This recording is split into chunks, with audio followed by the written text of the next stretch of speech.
Évaluation de l'état de siège en Ituri et analyse globale de la situation sécuritaire de la province. Le sujet a été au centre du Conseil de sécurité provincial présidé par Félix Tshisekedi ce vendredi sur place. Échange entre le speaker de la Chambre basse du Parlement et la représentante de la MONUSCO en RDC.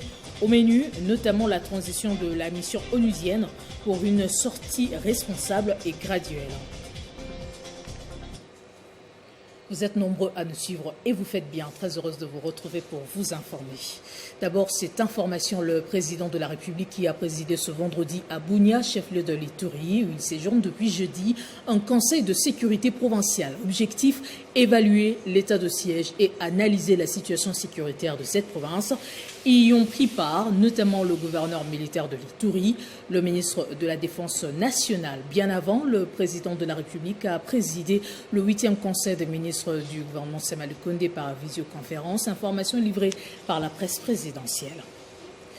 À l'Assemblée nationale, Christophe Mbosso a échangé avec la représentante de la MONUSCO en RDC, Bintou Keïta, sur les élections de 2023 et la transition de la mission de la MONUSCO pour une sortie responsable et graduelle.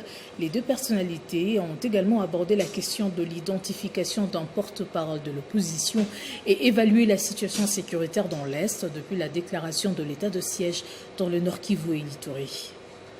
La première visite était exactement le 16 mars, lorsque je venais d'arriver. Donc l'objectif de la réunion aujourd'hui, c'était de faire le point sur les différents sujets que nous avions abordés à l'époque. Le premier étant la relation entre la MONUSCO et l'Assemblée nationale. Ensuite, le processus de préparation des élections de 2023 et notamment la question de l'identification d'un porte-parole de l'opposition. Nous avons parlé aussi de toute la situation d'insécurité à l'est du pays et regarder comment est-ce que la MONUSCO et l'armée congolaise pourront aller dans des opérations offensives, mais de manière conjointe. Alors, je ne vais pas revenir sur le conjoint parce que j'ai déjà expliqué à plusieurs reprises qu'est-ce que cela veut dire. Et nous avons aussi parlé de la question liée avec la transition de la MONUSCO et notamment la préparation de la feuille de route de la transition pour une sortie responsable, graduelle et durable de la MONUSCO du pays. Et ça, avec une échéance qui arrive très très vite, puisque ce dossier doit être présenté au Conseil de sécurité au mois de septembre qui arrive. Après avoir rencontré le Premier ministre, le représentant de la Banque arabe pour le développement économique a signé un accord cadre avec le ministre des Finances, Nicolas Kazadi, pour la protection des financements dans le secteur privé. Lointain, partenaire de la RDC, la BADEA a par ce geste dit étant dans son champ d'exploitation limité avant cet accord que secteur public.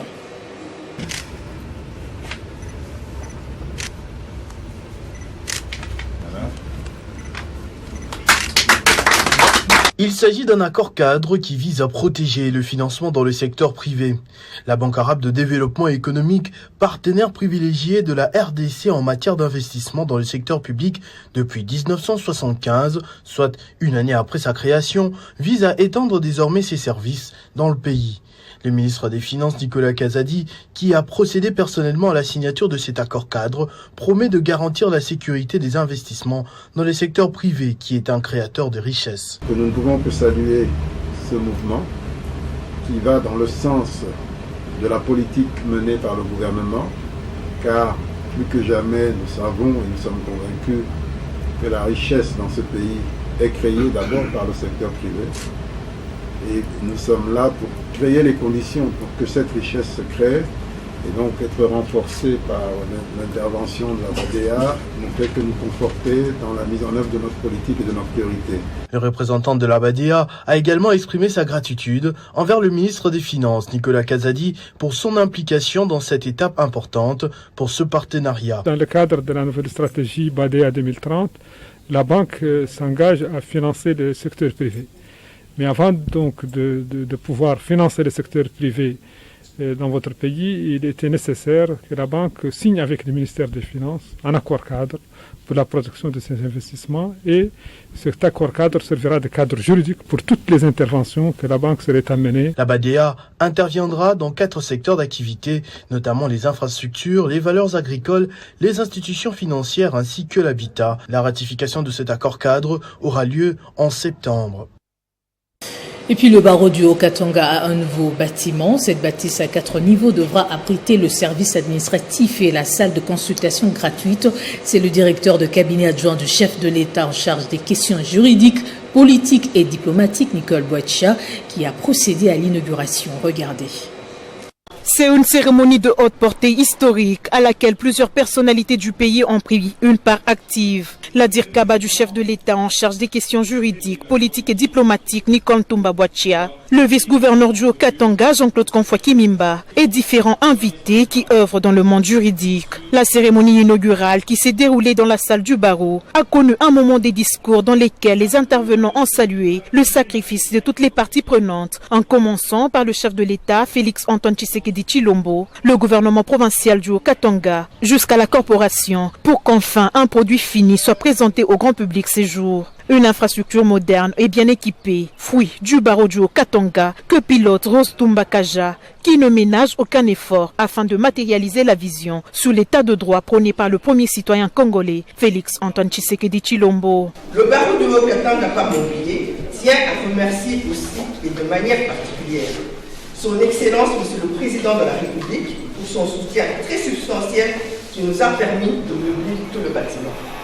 Le représentant du gouverneur Jacques Kaboulakato et vice-gouverneur Jean-Claude Konfoy-Kimimba a plaidé pour une justice équitable au profit des indigents avant de confirmer l'accompagnement du gouvernement provincial pour la réussite de l'assistance juridique légale. L'inauguration de ce beau bâtiment réveille en chacun de nous les ambitions légitimes d'aspirer à d'autres grandes réalisations de ce genre pour pérenniser la vision et la volonté de modernisation des infrastructures dans notre province. Pour la représentante du président de la République, l'honneur revient à la justice qui devra finalement élever la nation congolaise. S'en suivra la coupure du ruban symbolique, la visite des bureaux, notamment la réception et la salle de réunion, et la remise des brevets des bâtisseurs à quelques personnalités, ainsi que les photos souvenirs ont ponctué la cérémonie.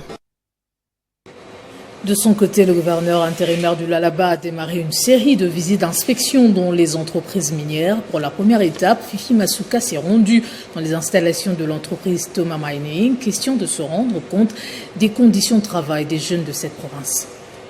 L'autorité provinciale a effectué une visite d'inspection dans la nouvelle usine de production du cuivre en construction Thomas Mining, située près du village Samukinda, à une dizaine de kilomètres de la ville de Kolwezi. Sur place, Fifi Masuka, en compagnie de quelques membres du gouvernement provincial, dont Jean-Marie Tizainga, ministre provincial de Mines, a pris tout son temps pour visiter différents compartiments de cette société minière en chantier. Ces infrastructures sortent de terre grâce à une main-d'œuvre locale. Les ouvriers l'ont accueilli chaleureusement. Le bien fondé de cette visite est d'encourager les investisseurs, mais aussi promouvoir le travail de la jeunesse lualabaise. Ce qui nécessite un encadrement sérieux, a fait savoir la femme numéro 1 du Lualaba. C'était venir aussi encourager les investisseurs qui ont choisi, malgré la pandémie, malgré tout ce qu'on dit, ils ont choisi de venir investir en République démocratique du Congo, en particulier au Lualaba. Aussi, avec tout ce qu'il y a comme soulèvement par-ci par-là, j'ai voulu aussi me rendre compte de la façon dont travaillent les gens. Alors nous avons vu et nous avons aussi prodigué des conseils pour les sous-traitances qu'ils sont en train d'utiliser. Donc aussi conscientiser nos enfants. Ils sont en train de travailler, ils ont un travail et ils doivent aller de l'avant. La route principale qui mène vers toutes les entreprises minières de la contrée sera construite en béton. Instruction faite par Masuka Saini Fifi dans le cadre du partenariat gagnant-gagnant voulu par le président de la République, Félix Tshisekedi. Elle a aussi obtenu la construction imminente des villages modernes pour la population riveraine. L'autorité provinciale en a profité pour encourager tous les industriels miniers de sa province pour avoir tenu le coup malgré le coronavirus. Masuka Saini promet de continuer sa tournée d'inspection dans toutes les entreprises minières de sa juridiction pour conscientiser les responsables à bien traiter leur personnel conformément au Code du travail. Dans le Haut-Uélé, la Direction générale des recettes rappelle les entreprises minières au respect de la loi en payant les taxes et impôts. C'est dans le cadre du protocole d'accord signé entre le gouvernement provincial et le cadastre minier. Ils sont une vingtaine de titulaires des droits et carrés miniers opérant dans la province du Haut-Uélé qui ne paient plus de 3 ans passés l'impôt sur la superficie concession minière. La Régie provinciale des finances des jurys les appelle à passer retirer en dehors 8 jours les notes de perception relatives au paiement de cette taxe. C'est notamment les opérateurs miniers de Imobage SARL, KGL Isiro, Global Investment Congo SARL, Sanzeta Investment, BMK Construction, Anvila Investment SARL, Combined Mining Company SARL, Clément Letambanvu, Barry Gold Congo SARL, Société minière Kumbanguiste SARL, Société minière de Moku Beverendi, Société minière de Kilomoto, Société Kin Béton SARL, Niangara Gold Mining SARL, Navarro Ressources SARL, Maison de l'Ordinateur, Lotus Mining SARL, Loncor Ressources Congo SARL, KGL Somituri, Congo Geology Galaxy, Giro Goldfield, Devon Ressources SARL, Gold Mining Corporation Nepoko, Global Investment Congo SARL, Investissement Développement Immobilier SARL, Socerdemi. Refusant de s'acquitter de leurs obligations fiscales, ces miniers œuvrent en violation double du code minier et du protocole d'accord signé en mars 2018 entre la province du Haut-Uélé et le cadastre minier. Ces rappels d'obligations fiscales visent la maximisation des recettes pour doter l'exécutif du Haut-Uélé que dirige le gouverneur Christophe Bassian Enanga de moyens financiers pour sa politique pragmatique de développement. La Cour constitutionnelle a, lors de son audience ce vendredi, confirmé plusieurs déchéances. Tenez, d'abord celle du gouverneur de la province du Tanganyika, Zoé Kabila, dont la requête a été dite non fondée, faute de preuves certifiant qu'il était resté à Kinshasa pour être reçu par le chef de l'État. La Cour constitutionnelle a en outre déclaré recevable mais non fondée la requête introduite par Jean Maweja du Kasaï oriental à la suite de la motion de défiance votée contre lui par l'Assemblée provinciale. Autres requêtes jugées recevables mais non fondées sont celles du gouverneur de Maniema, Ogi Moussafiri, et de son vice, Jean-Pierre Amadi. Par ailleurs, le gouverneur du Kasaï, Dieudonné Piémé Toutoko, s'est vu réhabilité de ses fonctions par la Cour. Problématique de blocage d'exploitation du cacao vers l'extérieur, le caucus des députés nationaux du Nord Kivu dénonce la violation de la loi agricole fixant le prix à 0,25%.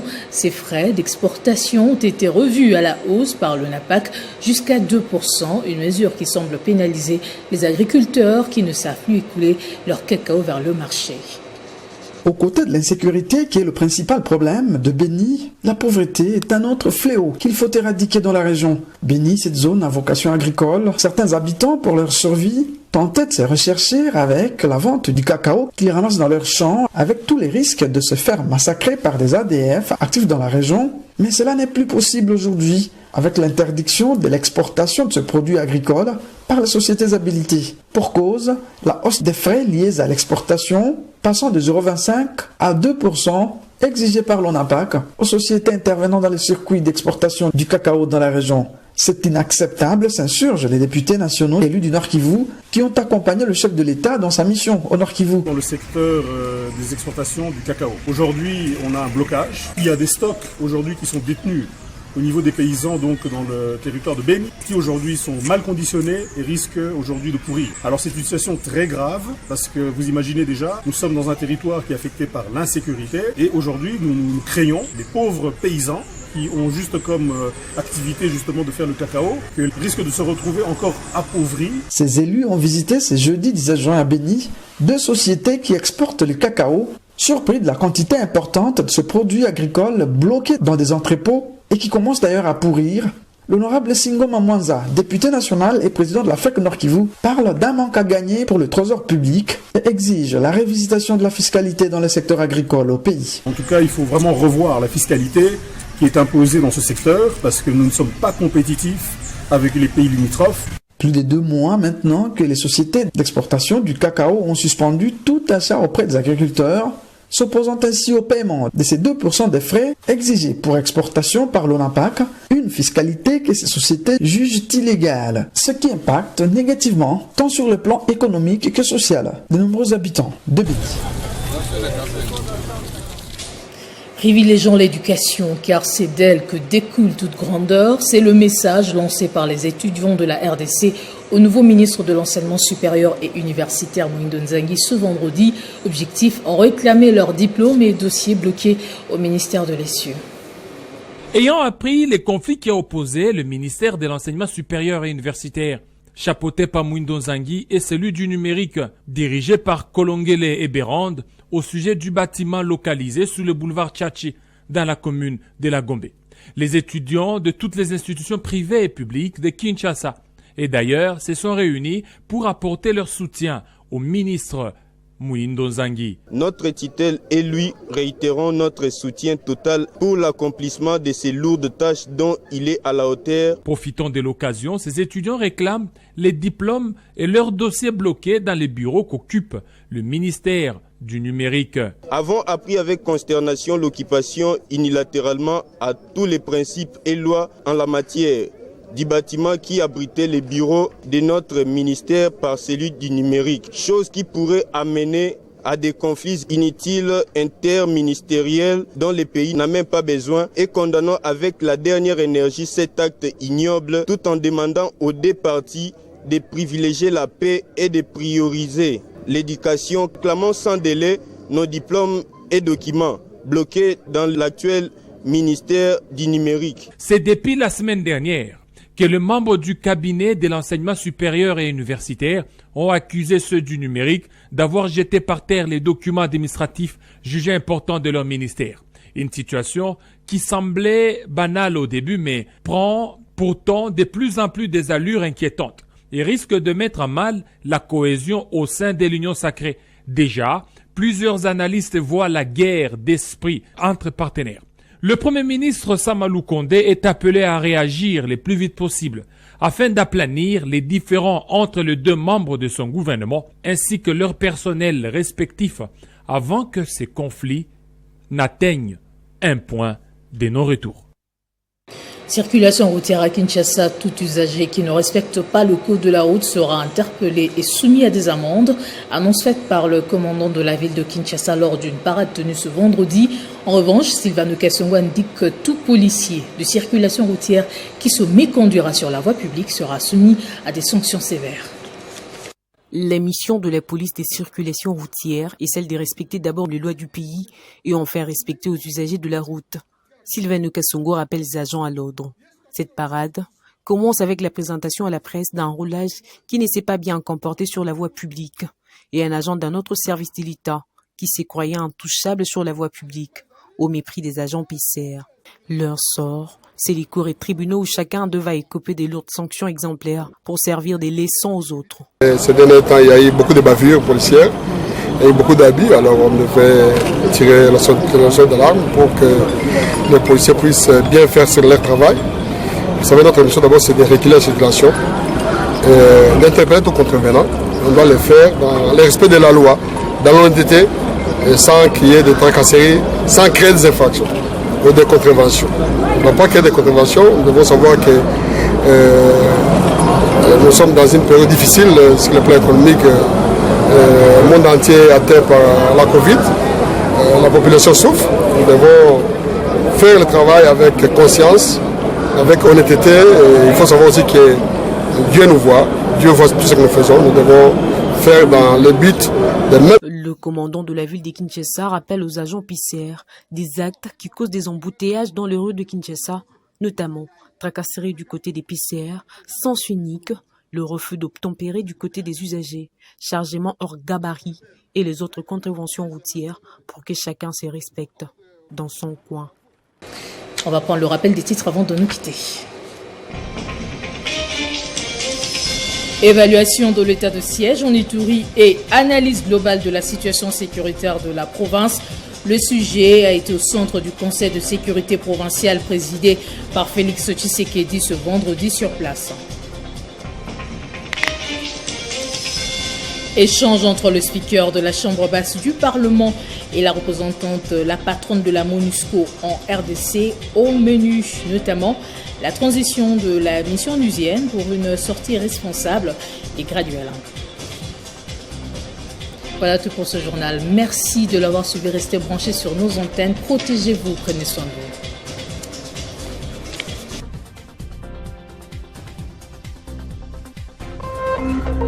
Téléchargez les infos Télé 50 sur www.tele50.cd.